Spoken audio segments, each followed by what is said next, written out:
All right, good morning, everyone. Today is Tuesday, March 16th, 2021, and we actually have quite a bit to cover today, which is pretty interesting. So, first off, what I want to start with is Kim Jong-un's sister from North Korea.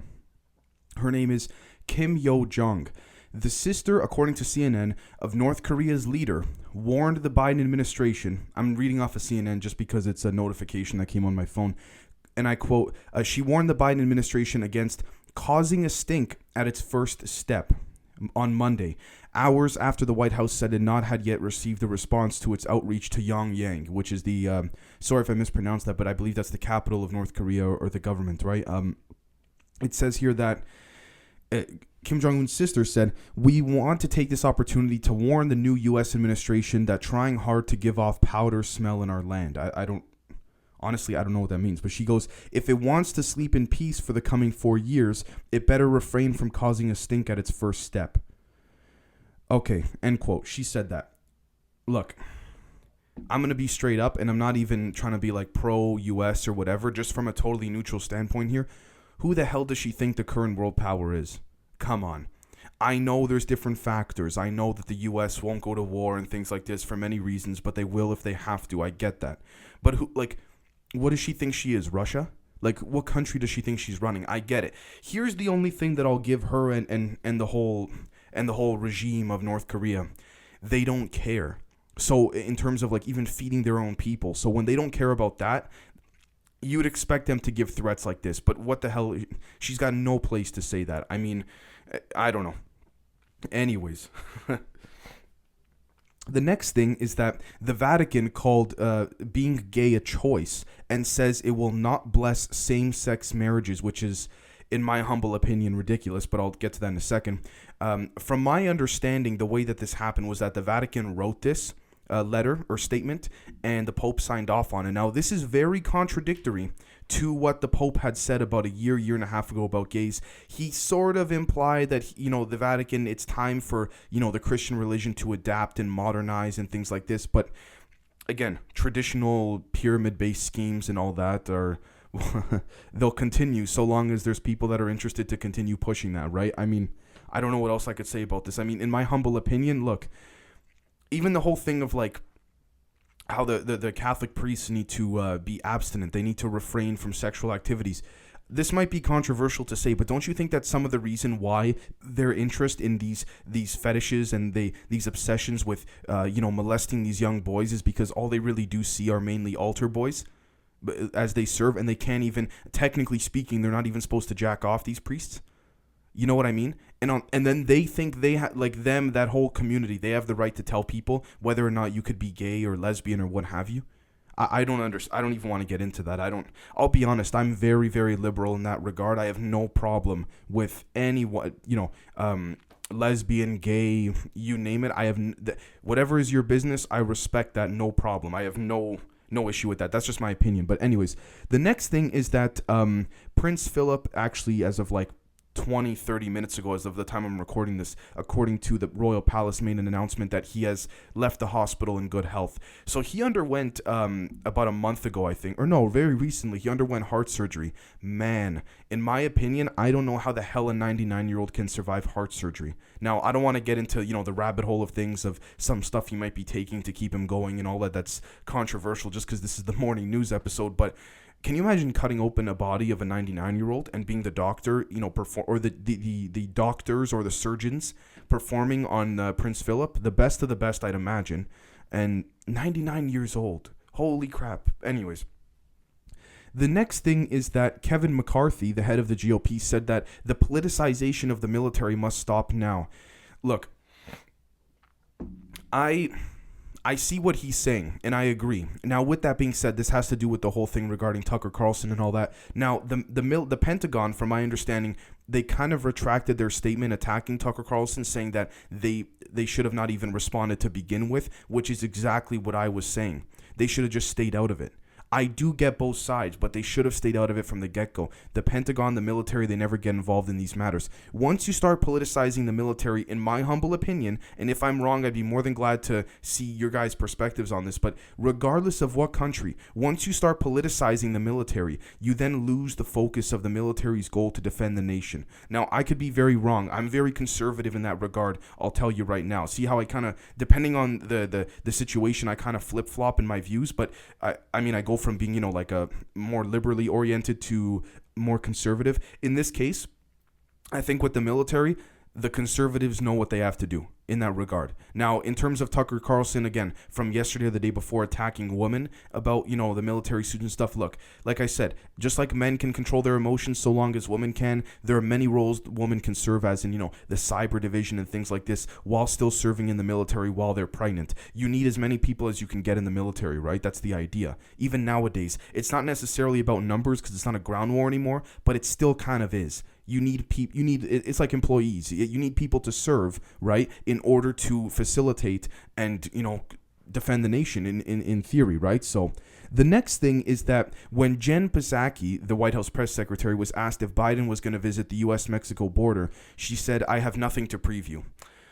Look, now it's gotten so bad, CNN even had to admit that Biden and the administration are trying to blame Trump and his team for the border crisis right now. We could argue some of that, but I doubt it. I mean, look, it's too far gone now. Like, in the sense of, okay, fine, it's only been, 3 months that Biden's been in there, but the point is this. He's made such dramatic changes, which I'm not saying are bad.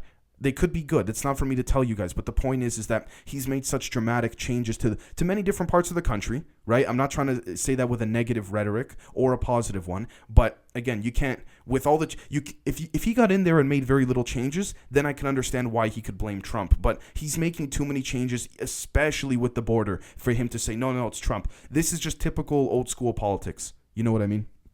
The next thing is that Facebook's head of global planning admitted that Zuckerberg has way too much power and Facebook should be broken up. Okay, this is the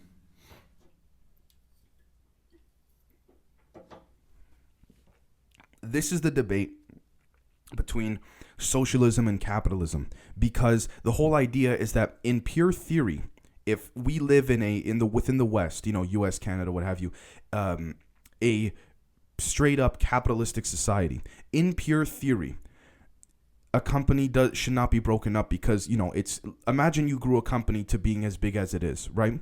To like Amazon or Facebook level. You, in theory, because again, it's a democratic society, a republic, you have every right to say, why should my company be broken up? I worked hard. I brought it to what it is. Why should it be broken up? That's the argument. Whereas the socialism side of things will say, listen, capitalism, like Karl Marx argued, is more of a means to an end, so to speak, but capitalism is not the end goal. And so somebody like Karl Marx would argue, or a socialist, so to speak, a pure in theory socialist would say, again, hopefully I don't have my facts twisted, but they would say, it should be broken up once it gets too powerful and you have more than enough money, so you're more than fine. Your taxes should also be raised to help everybody else, right? And look, I'll be honest, I understand that perspective. Doesn't mean that I agree with it in my opinion, but that's not for me to report to you guys, right? In terms of trying to be as neutral as I can. The next thing is that concerns. Now, this is what is going to make a lot of, I guess you could say this makes me happy because I've had debate with family and things like this about there will be something with the vaccine that will, pardon my English, be a fuck up. And this seems to be the case. Now, I could be wrong, but let's take a look. Concerns are growing globally over the AstraZeneca vaccine, but the WHO keeps saying, no, don't worry, it's fine. But then how come Germany, France, Italy, and Spain, as well as obviously Ireland, have halted the use of the AstraZeneca vaccine? Look, let's put it this way. All the people within those countries are smart people and have the best doctors. But Germany is known in a lot of ways, especially nowadays, for their acceleration in biology. If the Germans are saying no, I'm going to go with that. Okay, and let's put all the conspiracy, everything else aside, right? I knew eventually something like this was going to happen, and because of the fact that they can't figure out if the AstraZeneca vaccine is directly causing blood clots, this is a big issue, right? Now, the WHO, without getting too conspiratorial, has extreme influence from China, which I will say, based on the data and the statistics, Trump was correct in saying that I don't know. Now, here's the thing. I don't know if Trump just thought of it off the top of his head, like he sometimes does, but he ended up being correct here, or if he was given information and was briefed on it. But the point is that China seems to have a very anomalistic, unexplainable influence in the WHO, and they give way less than the U.S. does every year, even the European Union. And I say this because Joe Rogan has had many people, Joe Rogan, Tim Pool, many people who have come on, even Fox News, CNN, they've had people come on, not so much CNN, interestingly enough, but they've had people come on who have left China and escaped, doctors, whistleblowers, WHO employees, all saying, look, there's extreme influence and there's massive cover-up, and China has a deep connection within the WHO, which is why on the public front end of things, it looks like the U.S. has the most influence in the WHO because they give the most money. Not necessarily true. It's not always about money. Sometimes there is a difference between money and power and the connections in that particular case, right? The next thing is that Sri Lanka says it requires time to consider the proposed Burka ban.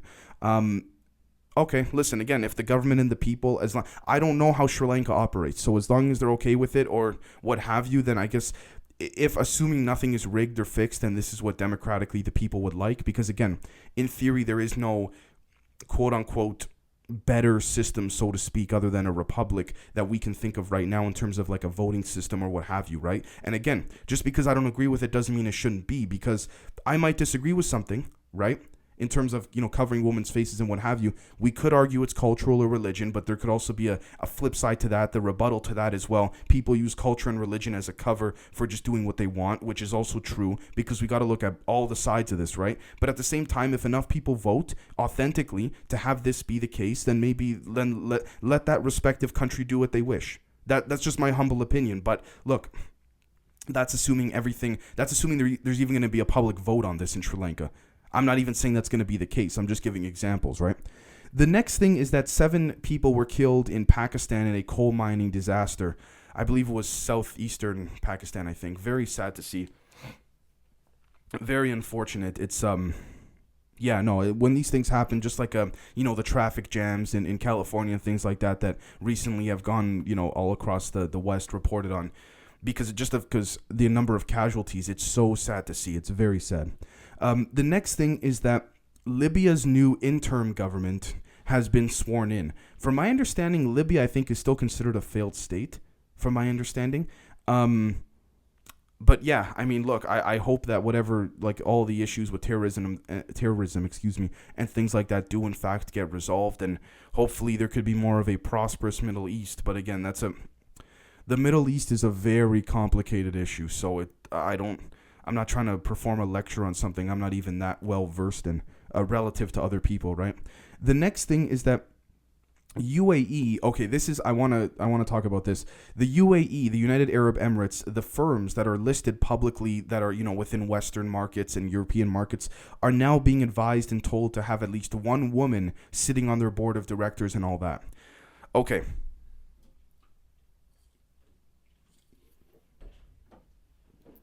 Here's the problem I have, not with that statement, but I have with the overall concept in the case of involving men or women.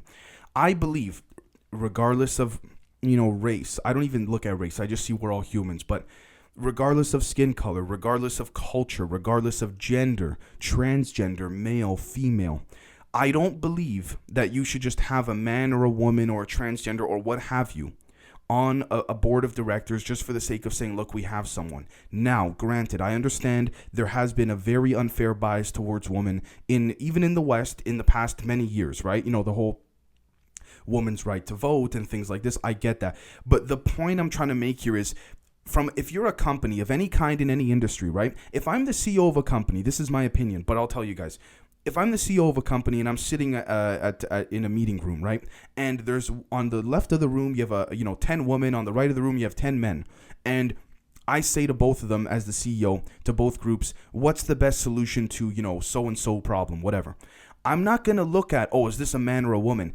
I'm going to look at the best ideas. So if all of the men or most of them have the best ideas, I might take 8 men and 2 women. And vice versa. If 8 women have the best ideas and I'll take 8 women and 2 men. You know what I mean? Or maybe all of the men might have the best ideas, or maybe all of the women. My point here is this. The way I perceive things, it shouldn't be politicized in the sense of, yes, I get it. Women should be involved more. And I understand and I respect that. And I agree with that. But the best ideas have to win. And if the best ideas just so happen to be that of a male or transgender or female, so be it. I don't like this whole thing of you need to have at least one woman on the board. You want to know what I say? You can have all women on the board, but if they don't have good ideas, we got to change things up and maybe get more other different women or different men or a mixture of both. You know what I mean? This shouldn't be that complicated. It's really simple in my perspective, in the sense of like, all you got to do is choose the best ideas. And I'll give one final example. If I'm the CEO and say, for example, I have 10 people that in total sitting, 10 executives, 5 of them men, 5 of them women. And we're trying to discuss a solution to a problem. And as we're discussing it, there's a janitor, a custodian that comes in to clean the floors and all that. And he or she is overhearing what we're saying. If their idea, and the janitor speaks up and says, "Excuse me, I'd like to contribute an idea," even though they're just a janitor. If that janitor has the best idea over everyone else of all the other executives, I'm going with the janitor's idea. Because it doesn't matter who it comes from. It doesn't matter if it comes from Casper the freaking ghost. The best ideas have to win. That's my humble opinion. And I got this, believe it or not, from people like Steve Jobs. I got this from many different people. You know what I mean? And so when I look at all of this, I just think the problem is there's a lot of politicization behind this. And I'm sorry if this is a bit of a rant, but I hope you guys can see what I'm saying here. It's not about even gender. It's not about black, Asian, white. The best ideas have to win. And and if that means no white people, or if that means no men on a board of executives, because they tend to not have good ideas based on the group of men that I try to vet and look at and get debriefed, then so be it. My whole executive board will be women. The way I see it is that the best ideas have to win. I know I sound like a broken record now, but I hope you guys see what I'm saying. I'm sure you do. The next thing is that a U.S. special envoy is attending the Afghan peace talks in Moscow, which is interesting considering. Speaking of which, Navalny said that according to his contactees, his family and all that, so I guess he's still alive, I guess.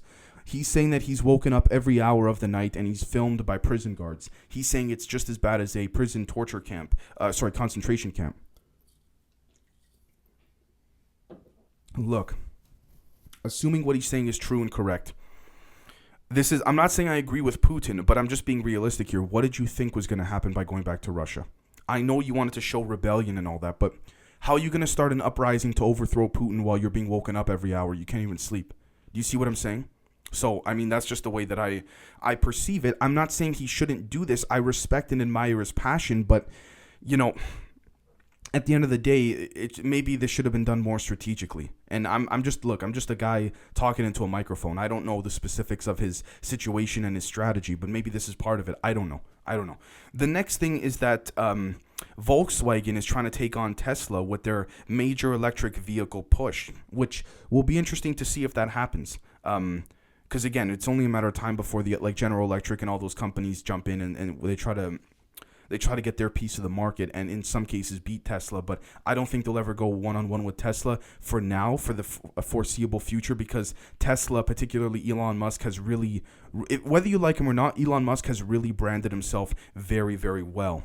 And I think, and the final thing is that Syria's 10-year anniversary since the war basically started was, I think, today or yesterday. So it's look, it's unfortunate, right? And we can debate as to whether or not Assad is good for Syria and things like that. Some people say, he's just another Gaddafi or Saddam Hussein or what have you. But look, here's the thing. Putin is very close with Assad in Syria. That's why the U.S. is really playing a chess game there instead of a full-on type of ground war approach. And I understand that. I do. So that's about it for today's news. I apologize for the little bit of a rant that I went on, but I think it's important to signify that, again, it needs to come down to what can be brought to the table overall instead of just, are you man or woman, black or white, what have you, right? Then also on top of all that, the vaccine, the AstraZeneca vaccine, I have to say, I'm surprised, but I'm not. I'm happy, but, in the sense of, not to say like I told you so to people, but something eventually was going to come out of this, right? with regards to the vaccine development. So that's all for today, and we'll catch you guys either later on, and that's it. Cheers.